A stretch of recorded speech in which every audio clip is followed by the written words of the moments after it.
Shivangi recording studio Rajgir.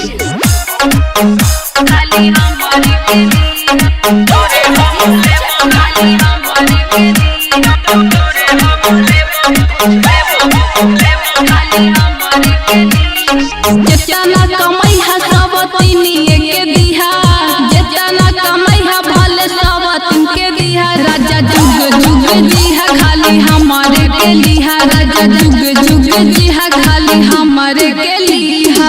काहे हम कमाई सब तीनिया के देबो, काहे हम कमाई तोरे सब तीन के देबो। रानी जब तक जीबो खाली तोरे हम लेबो, रानी जब तक जीबो खाली तोरे हम लेबो।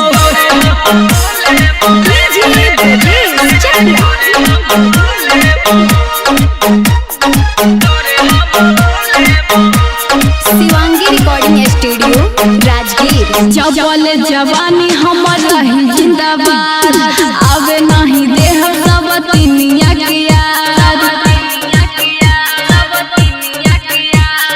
चोहिया से तोरा से नाता ले ली जोड़, तोरे चलते देबो ओही लकी के छोड़। फटल जगहिया अपन सुइए से सिहा, फटल जगहिया अपन सुइए से सिहा। राजा जुग जुग जिहा खाली हमारे के लिहा, राजा जुग जुग जिहा खाली हमारे के लिहा।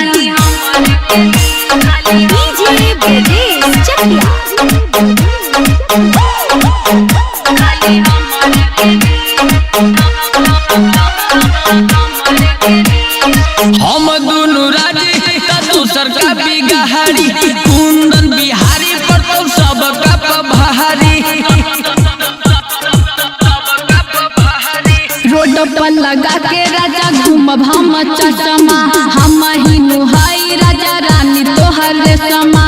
तोरे संगे जीबो रानी तोरे संगे मरबो, तोरे संगे जीबो रानी तोरे संगे मरबो। रानी जब तक जीबो खाली तोरे हम लेबो, रानी जब तक जीबो खाली तोरे हम लेबो।